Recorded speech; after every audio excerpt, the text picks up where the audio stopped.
Good eve- Good evening. I am Count Valerian of House Tatters, and as you can see from my tinfoil hat and from the fact that I am posting to the internet, I am an expert with a capital E. I am here to discuss the character arcs in the late great television show Game of Thrones, and to refute the erroneous notion that said character arcs make no sense. So, let us begin with the snarks, and we will start with Bran. Bran started out as a cute kid who liked climbing on things. After being tossed from a window, he became disabled and couldn't walk anymore. So he went north to the Wall, met the Three-Eyed Raven, became the Three-Eyed Raven, and acquired weird powers.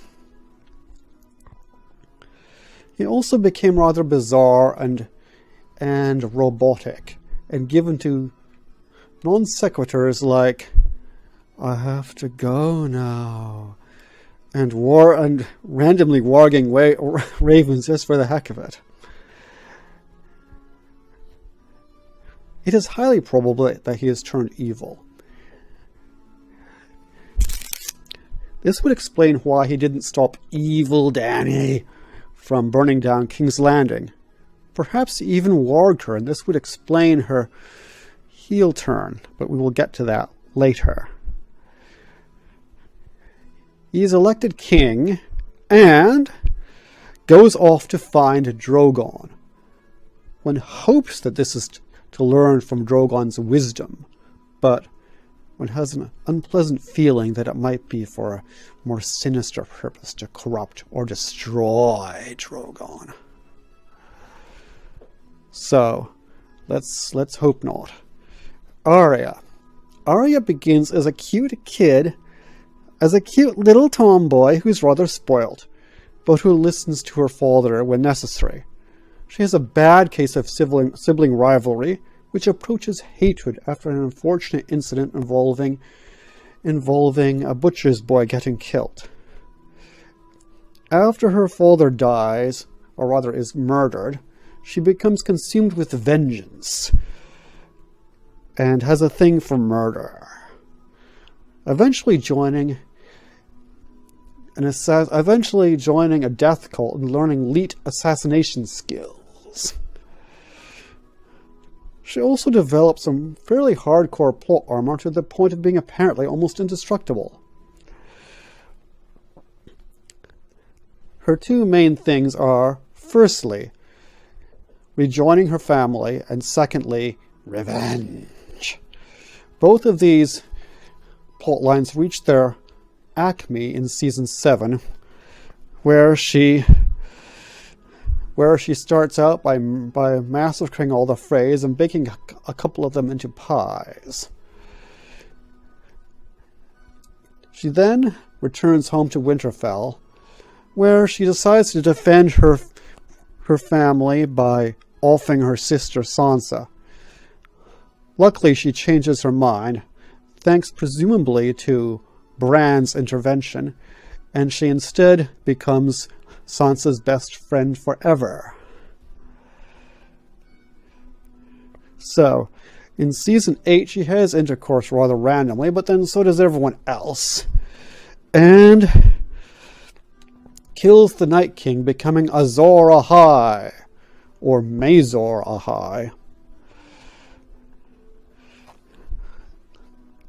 Then later in King's Landing, her plot armor keeps her from getting burnt to death, luckily, and then dear old Uncle Sandor persuades her to renounce her quest for vengeance, lest she become him. Some of us think she's already past him, but never mind that. So she decides to head out on an adventure, renouncing her family, and is presumably protected by her plot armor from starving to death, drowning, or otherwise getting killed. So, back to the other side of that coin, Sansa. Sansa at the beginning is very cool. She thinks northern ways are like lame. And if she lived today, she would doubtless be a valley girl. And is attracted to southern courtly ways. She thinks knights and ladies are like totally awesome. And that Prince Joffrey is so dreamy. She doesn't really have an issue of sibling rivalry because Arya is so clearly inferior. Oops. She doesn't care very much about the butcher boy getting killed, but she does miss her direwolf. So, after Prince Joff has her father murdered, she realizes that Joffrey was actually a jerk. And she begins to reclaim her northern identity. She gets abused and tortured a lot at King's Landing, and then after an interlude in the Vale, she's sold off to the Boltons by Littlefinger, and becomes as abused and tortured in Winterfell. And she even gets at one point raped, which makes her a strong, capital S, strong. Pardon me a moment. And in the meantime, we assume we learned political savvy from Littlefinger, but she's very subtle, and it's sometimes hard to discern said savvy. She meets her half-brother Jon, her presumed half-brother Jon, after the latter has come back to life from the dead. And the two of them go back together to Winterfell, where they defeat Ramsay. After, there's a little bit of a hitch in that Rickon, their brother, gets killed, but nobody, including the showrunners, much remembers Rickon anyway, so hey, whatever.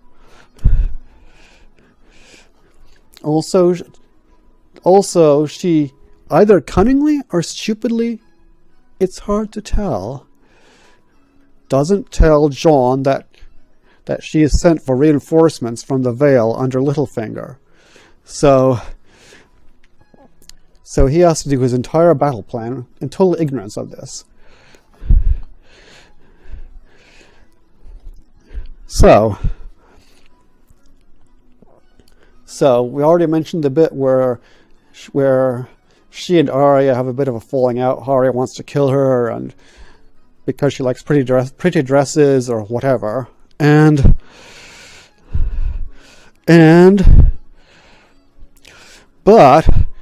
she's tempted to kill Arya, but after Bran's intervention, she offs Littlefinger instead. She proceeds to heckle Jon a lot and develops an irrational hostility towards Daenerys when the latter arrives at Winterfell. Either that, or she's read the screenplay for season 8 episode 5, or maybe she's so smart that she knows it even without reading the screenplay. She knows what's going to happen because, as Arya points out, Sansa is the smartest person I know. So she's certainly not very impressed by Dany helping defeat the Night King, while Sansa, is hiding in the crypts. Once Dany is out of the way, she's rude to her uncle and asserts northern independence, hypnotizing the Iron Islanders and Dorne into going along. She then becomes Queen of the North, proving that not all female rulers are evil, mass-murdering maniacs. Only most female rulers.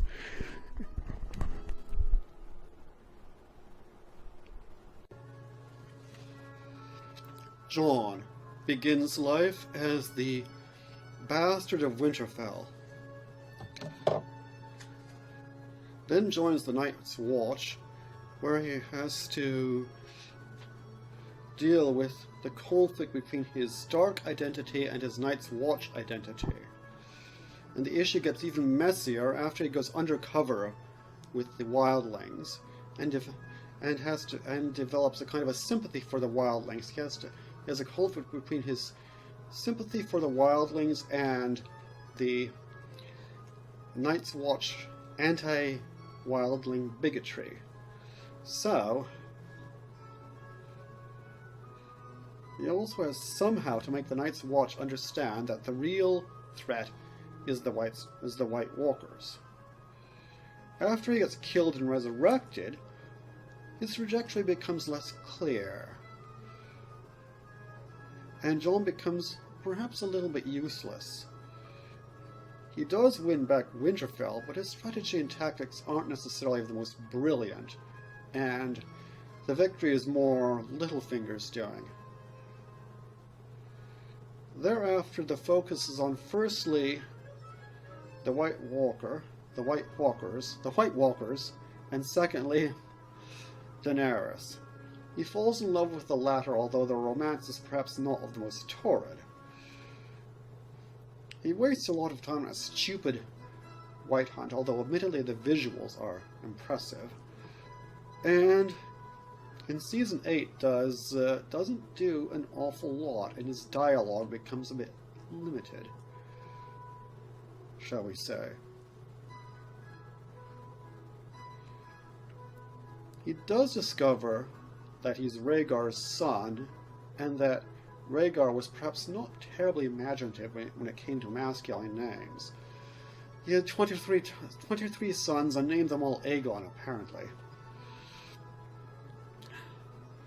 But this doesn't affect him very much, as he obstinately insists that Daenerys is my queen. She's my queen. I don't want it. He plays not much of a role in the battle for the living against the White Walkers. He does yell at a dragon a lot, but that's, well, a little, but apart from that, not much. And his chief accomplishment seems to be killing Daenerys. As a result of that, he's exiled back to the Night's Watch, although why it exists right now, I'm not really quite sure. He does get reunited with Ghost, whom he'd abandoned with inexplicable casualness earlier. The snub that launched 1,000 memes. It's kind of hard to avoid the impression that the mountains labored and a mouse was born. However, I do have a theory, and that's this. Jon wasn't Rhaegar's son. He was Rhaegar's... how should we put this? Let's just say that Rhaegar didn't beget him. He constructed him. He and Rhaegar constructed him. Jon is actually a very cleverly constructed android. But unfortunately, his programming was beginning to malfunction in the last season or two, which is why his vocabulary gets reduced. Probably he's running out of memory or something. So, if Rhaegar had been alive, he could have been fixed. But Rhaegar wasn't alive. So, if you don't like Jon's Season 8 dialogue, you can blame Robert Baratheon for that. So, on to the Lannisters. Tyrion starts as the most brilliant person in the world. Well, not quite. But he's intelligent and able, and his zingers are deadly. His main issue is his love-hate relationship with his family. Then, after he murders his father and escapes, he changes. He becomes in some ways a nicer chap, wanting the good of the realm and of the common people, and therefore admiring Dany, to whom he remains loyal until after the, quote, siege, end quote, of King's Landing.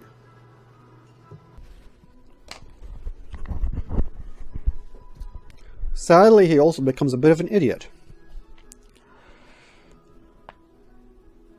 He makes very bad jokes, but thanks to his delivery, they all sound brilliant. Until you actually catch the words, that is. He also gives laughably bad advice, drawing out the conflict with Cersei beyond all plausibility. Beyond all semblance of plausibility. This is almost certainly connected to his feelings for his family. It seems that absence makes the heart grow fonder, even for such a cold and conniving lot, and smug lot as the Lannisters tend to be. After Dany turns evil, he comes to an epiphany. He realizes that he's not so smart after all. Sadly, he thinks the proof of this is that he trusted Dany, but this is nonsense, as no one who hadn't read the screenplay could possibly have predicted that was going to happen. The real reason he isn't smart is that he gives rubbish advice and cracks bad jokes. Despite having supposedly been placed on trial for treason, he becomes Kingsmaker and then he becomes Hand again. And he will probably spend the rest of his life telling bad jokes and giving bad advice. Truly a fairy tale ending. Okay. Jaime. Forget all about Book Jaime. Show Jaime starts and ends as an incest addict. But that doesn't mean there's no redemption arc. He begins the series as an incest addict who tosses kids out of windows and is generally obnoxious to everybody. And he did kill his king in violation of his oath. After meeting Brienne, he develops some vague sense of honor. Also, he tells Brienne that the real reason he murdered his king was in order to save the people of King's Landing. But assuming there's any logical coherence to this story at all, stop laughing. This is probably a lie, as we shall see. Jaime does try to be quasi-decent for a while, leaving Cersei to defend the living against the evil zombies. He apologizes to Bran and knights Brienne. Unfortunately, after elite ninja commando Arya kills the Night King, Jaime goes back to being an incest freak cad. He beds Brienne, even getting jealous of Tormund, but within 45 minutes, Westeros immorality having become weirdly Hollywood, dumps her and is back to Cersei. He even flatly contradicts what he told Brienne earlier about his motivation for killing Aerys, saying that he never really cared for the people.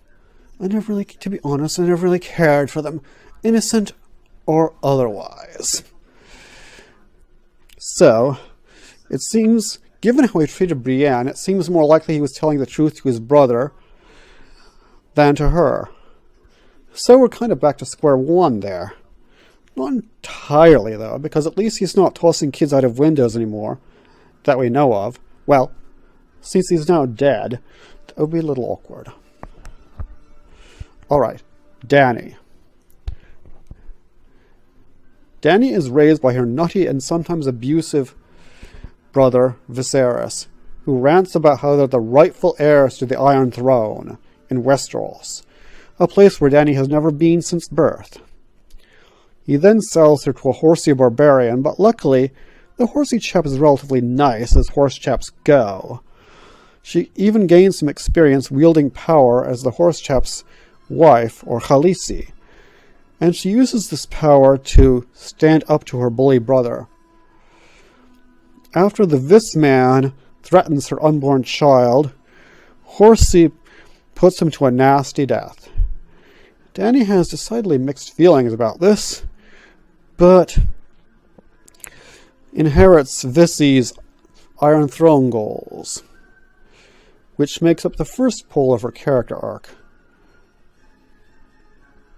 The second pole is her concern to wield her power on behalf of the weak and the innocent.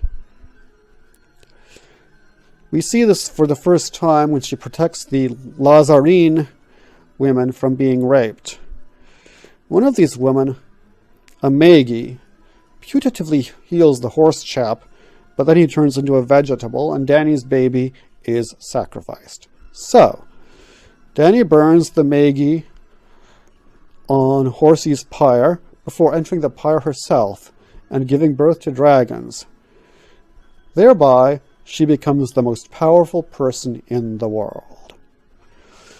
After her friend zone advisor, Jorah, recommends that she get a slave army from a peculiarly nasty lot of slave traders, Danny kills the slavers and frees the slaves. She becomes a queen and tries to balance the interests of the various classes of Myrinese, despite occasional outbursts of cruelty against enemies, even going so far as to lock up her dragons after one is accused of killing a child. Tyrion arrives from Westeros, conveniently replacing Sir Barristan as her trusted, heaven knows why, advisor. During the remainder of her time in Essos, and also Westeros, until the very end, she only puts enemies and criminals to death, although the standards of proof and of due process are not perhaps of the highest. And with the calls, yes, she is a little wholesale. Finally, she heads for Westeros, leaving her amigo Dario in charge. And to quote from Preston Jacobs on this, Meereen's lot is now peace and prosperity with Dario. Yay!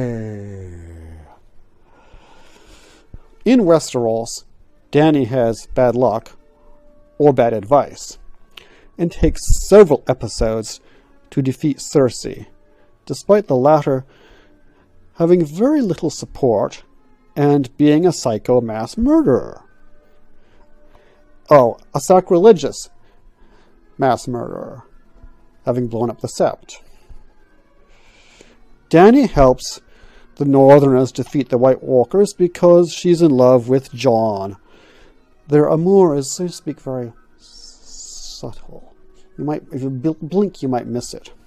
So, the Northerners, despite having been fairly supine under Ramsay, get rather rambunctious and are distinctly cool towards this foreign beauty. Meanwhile, Dany finds out that Jon is, or has been claimed to be, the rightful heir to the Seven Kingdoms, and is less than keen on that idea. Thanks to more bad advice from Tyrion and her own inexplicable fit of amnesia, she kind of forgot about the Iron Fleet. She loses a dragon and her best friend. Having remembered the Iron Fleet, she easily defeats it, destroys it rather, and King's Landing surrenders. But when she sees the Red Keep and hears the bells that supposedly indicate surrender, she decides to, quote, make it personal, end quote, by wiping out the entire population of the city, while the presumed enemy Cersei watches from her balcony. Perhaps Dany had another attack of amnesia and wasn't too clear who her enemy was, or perhaps she was in a mood because her expectations had been subverted. Or perhaps one of the people in King's Landing looked at her funny. She apparently wiped out the population Because, firstly, apart from Sansa, all female rulers are mass murdering maniacs. And 2, she's a Targaryen, and they're all like that. So we've got a bit of genetics determinism here. And I think we'd best wipe out everyone with Targaryen blood before they wipe out us. Incidentally, this is why there are so few cities in Westeros. There used to be many more, but each previous Targaryen ruler, on his or her name day, burnt down a city. So, is Dany her father? Well, she's either her father or not, depending on which interview you listen to. And I hope that clears that up. Anyway, after Dany turns into Stalin, Jon kills her, probably as a mercy killing because her character had already been assassinated. So, last but not least character, Drogon. Drogon has too often been overlooked in analyses of Game of Thrones, but it is becoming more and more evident that he is actually the center, the moral heart, the core of the story. And some scholars, indeed, say that the entire series could be called Drogon's Bildungsroman. See Schmuck's monograph on the subject. So Drogon's arc, after his childhood idyll, playing with his brothers and his mother's handmaidens, may be said to constitute a number of responses to loss. His first great loss occurs when he is falsely accused of murdering and eating a child. Drogon has better taste than that. And Dany locks his brothers up. Drogon's response to this is to do adolescent rebellion and go off on his own, probably joining gangs and doing drugs and whatnot. But he has an epiphany, realizing that his mother was not to blame, and in her hour of need, her hour of greatest need, he returns to her. He thereafter is for a time blindly loyal to her, serving her cause in Meereen and Westeros. He loses first one brother and then the other, to bad advice, bad luck, and bad writing. This cements both his loyalty to his mother and his bitter hatred for Westerosi humans, so he willingly aids his mother in genocide. He has now reached the nadir of his arc, and suffers the greatest loss of all. For his mother is slain before his very eyes by an icky human named Jon. But this time grief leads him not to wrath, but to wisdom. For Drogon perceives that the true murderer was not Jon, but the lust for power and system of domination represented by the Iron Throne. So he magnanimously spares Jon and burns the Iron Throne instead.